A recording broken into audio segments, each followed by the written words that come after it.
ഞങ്ങളുടെ വീടിൻ്റെ അടുത്ത് കൃഷ്ണാമ്പലം ഉണ്ടായിരുന്നേ. അവിടുത്തെ ഉത്സവമാണ്. അതുപോലെ തന്നെ അന്നദാനം ഉണ്ടായിരുന്നേ. ഞാനും അമ്മ അന്നദാനമൊക്കെ കഴിച്ച് അതെ വരമ്പിൽ കൂടെ നിരന്ന് പോവുകയാണ്. എന്ത് നല്ല കാഴ്ചയാണ് ഇവിടെയൊക്കെ കാണാൻ. ഗൈസ്, ഞാൻ വരമ്പിൽ കൂടെ നടക്കുകയാണ്. നല്ല തണുത്ത കാറ്റായിരുന്നു. ഇവിടെ വെള്ളമൊക്കെ ഉണ്ടായിരുന്നു സൈഡിൽ. നല്ല രസമായിരുന്നു അവിടെ. വരുന്നതേ ഉള്ളൂ. ഞാനാണെങ്കിൽ എളുപ്പമൊന്നും നല്ല രസമായിരുന്നു. ഞാൻ അമ്മയോട് ചോദിച്ചു, അമ്മ ഇതെന്താ തുണി കൊണ്ട് മറച്ചു വെച്ചിരിക്കുന്നത്?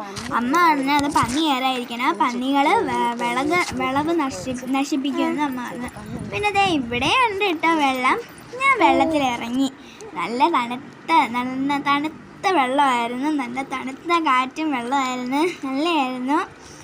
സൂപ്പർ. എനിക്ക് അവിടെ നിന്ന് പോകാനേ തോന്നില്ല. പിന്നെ ദേ ഇവിടെ ഉണ്ട് കവറും കൊണ്ട് മൂടി വെച്ചിരിക്കുന്നത്. ഞാൻ അമ്മയോട് ചോദിച്ചപ്പോൾ അമ്മ പറഞ്ഞു അതും പന്നി കയറാതിരിക്കണം, പന്നികൾ വിളവ് നശിപ്പിക്കാമെന്ന്.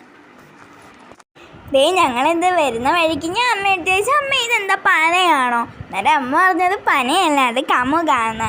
ഇങ്ങനെ നടന്ന് പോകാൻ അതുവഴി കൂടെ ഇങ്ങനെ നടന്ന് നല്ല രസമാണ്. അതുപോലെ നല്ല പച്ചപ്പാണ്. എനിക്ക് നടക്കാൻ ഇഷ്ടമാണ്. നിങ്ങൾക്ക് നടക്കാൻ ഇഷ്ടമാണോ ഗൈസ്? ഈ കൃഷിയൊക്കെ കാണാൻ എന്തൊരു ഭംഗിയാണ്. അവിടെ ഓരോരുത്തർ കൃഷിയൊക്കെ ചെയ്യുകയാണ് ഗൈസ്. കൃഷിയിലാണോ? കല്യാണി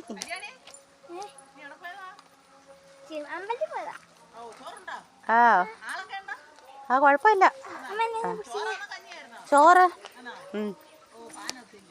എന്തൊരു ഭംഗിയാ അമ്മ. ഞാൻ കൊതിയായിരുന്നു, പോവാൻ തോന്നുന്നില്ല അമ്മ. ഇവിടുത്തെ കാഴ്ചകളൊക്കെ നിങ്ങൾക്ക് ഇഷ്ടപ്പെട്ടോ ഗൈസ്? എന്നാൽ എല്ലാവരും എൻ്റെ ചാനൽ ലൈക്ക്, ഷെയർ, സബ്സ്ക്രൈബും ചെയ്യണേ. ടാറ്റാ.